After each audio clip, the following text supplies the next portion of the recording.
All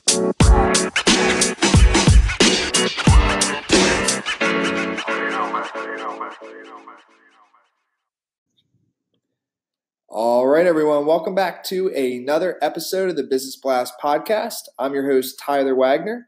Today I have Chris Fedalei with us, and he was the youngest major party nominee for federal office in the 2016 election, challenging Trey Gowdy in South Carolina's 4th District.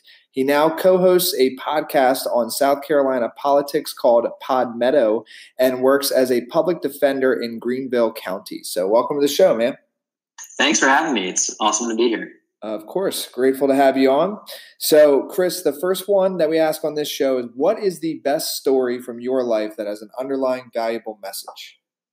I think probably the most important story that I tell people that really kind of sums up, part of why I ran for office and why I continue to stay involved in politics comes from my mom growing up. Whenever she has this weird habit where if we're out to eat or if we have a meal or something and she finishes her plate, she doesn't just eat the food on it. She cleans the plate. And sometimes it can be a little bit embarrassing, if we're in public or something. But it comes from, she grew up with a big Catholic family. She was one of 11 kids. Her dad worked for the church, so he did not make a lot of money. And food was frequently scarce for them. A chicken dinner was one chicken, 13 mouths. And a lot of times her typical school lunch was a mayonnaise sandwich and a bag of Fritos. So if me and my sister will say something to her and we're out in public or something about hey, mom, chill out, she'll always be quick to remind us, you don't know what it's like to be hungry. And that's the thing that always sticks with me, is because she's right. I don't know what it's like to be hungry. But because I've seen her and her experience and know about her experiences, I know that I can't turn a blind eye to people that are hungry. I know that it affects people. And I think it's a powerful message about, we can't be blind to the suffering or struggle of others to pretend like it doesn't affect us or we're somehow detached and apart from it. That's a really important thing. And I think more people need to be more cognizant of that. Mm-hmm. And then what is the most valuable piece of information we should know that's within your expertise or industry? I think, I've only been practicing law for a few years, so most people talk to me. It's usually younger people who are thinking about running for office. And the piece of advice that I give to them is do it.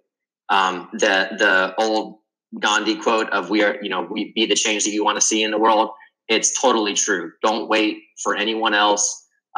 When I was campaigning, the state wrote a news article about Democrats that were running in the 2016 election, state being Columbia, South Carolina's major newspaper. And my favorite quote that I had in the media was, we made the headline. It was SC Democrats, quote, sick of waiting. And that really summed up what it was like for me growing up in Spartanburg, South Carolina, going to school in Columbia, South Carolina, returning to Greenville, South Carolina. I was sick of waiting for somebody with good ideas and who was really serious about making positive change to step up and run for office and do it in a way that I respected and liked. Yeah, man, dude, it is incredible that you did it, man. So I honor that, honestly. It is very cool, because most people, even, me personally, I haven't thought about really doing anything political, but I know how difficult it was for me to even make the decision to drop out and start my own company. Now thinking back, I'm that wasn't so bad, but at the time, mentally, when I was 20 years old, that was very, very daunting. So right. to even consider running for office, and I'm not sure, how old were you when you ran, around there, 22 or something? So I was 26 at the time. It was the first cycle that I was allowed by the Constitution to run. Oh, see, I don't even know. I didn't know. 25 to run for U.S. House. Got it. So you couldn't have been 22. I got you. Right. Exactly. But even then, now I'm 27, and I still feel whoa, that would be a lot of work to do. Yeah. So it was, and looking back on it, it's the most stressful. And I've never worked harder or cared more about anything, and so it made it extremely stressful. I had people that were dependent on me financially and professionally to organize and manage them as far as my campaign staff go. Yeah, people that worked really, really hard for me. But it just goes to show, our audience here that, if you do really care about something, you can make it happen. And I think that's why it's most important to find your why. And that's what I tell people a lot. Like I had trouble like doing my homework and stuff in school, but then running my own business, I'm not saying it's easy, but because I love what I do, I don't find it to be actually that difficult. Right. Yeah, because like I care. You like what you do, you never work, right? Yeah. So the next one I got for you is, what is your best piece of overall business advice? So not necessarily industry specific. The quote that when I think about that, the quote I always think about is what my property professor, my first year of law school, said to us when our last class with him. And he kind of made it really dramatic. He was, guys, there's one piece of advice I really, really want you to take home of anything else, with more important than anything I've taught you in this class as far as the law goes. And he pauses and he goes, don't be a jerk. Just be nice to people. Be easy to work with. Relationships are everything, I think, in life, and of course in business as well. So you don't dismiss anyone, you don't disregard anyone. I can tell you, running in a long shot seat in politics, I remember the people that dismissed me, and I remember the people that gave me a shot or listened to me or supported me when I was not a super likely to win candidate. Mm-hmm.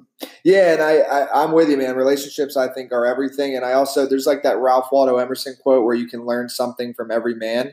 Like I totally agree with that. No matter if it's a homeless person or if it's somebody who's worth $1 billion, I do believe, like, through whatever they've been through their story and like just them as an individual, you can learn something and have a positive relationship with anyone, really. Right.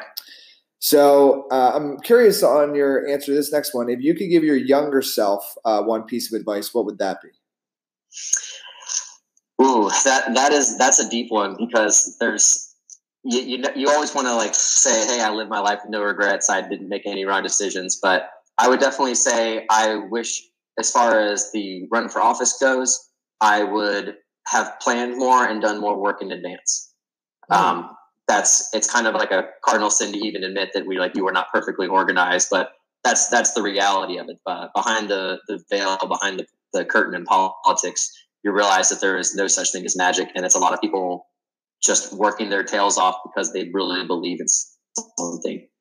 So I would have had I had the passion and I had the knowledge on issues, but I would have been more well-versed in the nitty-gritty of what is my day-to-day life going to look like, and what does it take to really not just have a message, because I had the message, but what does it take to get the message out? Mm-hmm. And then kind of going a little bit down a different path. In your opinion, what is the key to happiness? I think I would say balance more than anything else. I don't think I'm a philosophy major, so I remember reading, and I'm going to butcher the name now. Sorry, my philosophy professors, but Aristotle's Nicomachean Ethics. You might even need to cut that out. I've probably killed that. No, you're good. That pronunciation. Good. But the whole point about his theory of ethics was that, like, it's not being courageous is not about never turning around and running away. Being courageous is about knowing when to be afraid and still sticking there. Mm-hmm. It's not having no fear of death or whatever. It's people who are afraid and still stay in the paint, stay in the fight. So I would say balance all things, applying to whether it's your work or life, whether it's relationships, whether it's a hobby or passion you have. I think if you put all your eggs in one basket, or you go all in one way or another, you're not really going to achieve what it means to be a complete and fulfilled human being. And then what is the best book that you've read, and what was the number one thing you learned from that? I would have to go back to my favorite childhood book called The Phantom Tollbooth. Have you ever heard of that? No, I actually have not. It is an awesome, awesome book. And what I learned from that is loving to learn. The whole book is kind of this fantastic adventure, but it's follows this kid through all kinds of different through numbers and letters and words. And it's about not wasting your time on idle tasks. Spending a lot of time doing stuff doesn't mean that you're actually doing anything, if you think about it like that. Yeah.